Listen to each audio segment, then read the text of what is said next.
Scenes from Tokyo, Japan, earlier this morning. Thousands upon thousands of mourners outside a main temple in Tokyo to pay final respects to former Prime Minister Shinzo Abe. He was assassinated at a campaign rally last Friday. His death has shaken people in the country.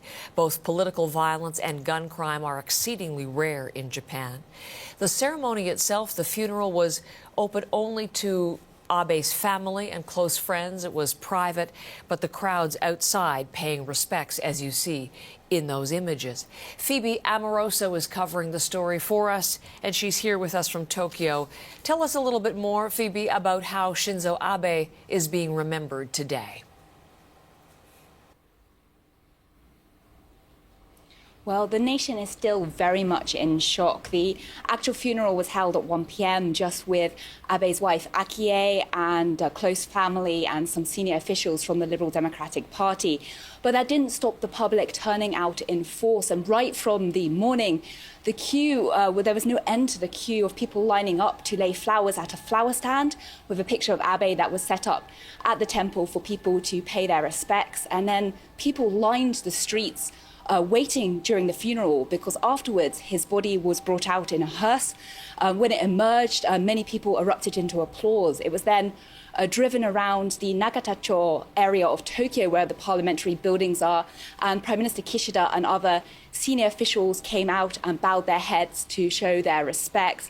We're also hearing a huge amount of outpouring of sympathy from people overseas and other politicians and leaders. In fact, US Secretary of State Antony Blinken changed his schedule, stopping by Tokyo on Monday to speak directly with Prime Minister Kishida and offer his condolences, describing Abe as a man with a vision and the ability to carry out that vision.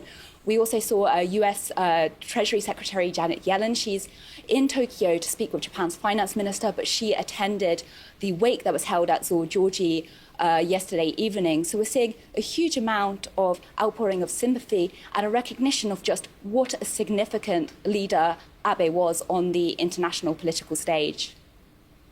Indeed, Phoebe. So as that mourning in Japan continues, so does the investigation. Looking into the Friday assassination, there is a 41-year-old man in police custody. What are we now learning about him and what his motive might have been? It's a strange tale. Tetsuya Yamagami is, yes, a 41-year-old man from the city of Nara.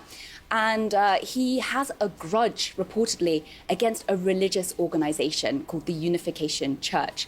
And according to some of the latest media reports here in Japan, he said that he believes that Abe's grandfather, who was also Prime Minister of Japan, had some kind of role in bringing this organization over to Japan. Now, that is not substantiated. Now, the reason why Yamagami had this grudge is that his mother was a long-term follower and made some kind of financial donation to the organization that put the family finances under strain. So Yamagami initially planned to attack a religious leader, but then focused his attentions on former Prime Minister Abe.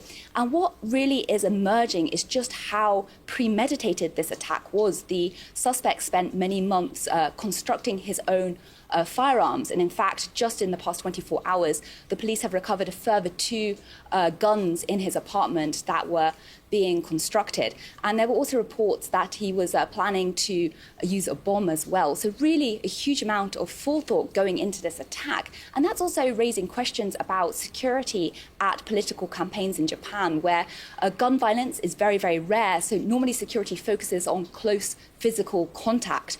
And so there is being an investigation and a reconsideration into how these kinds of political campaigns are managed in future.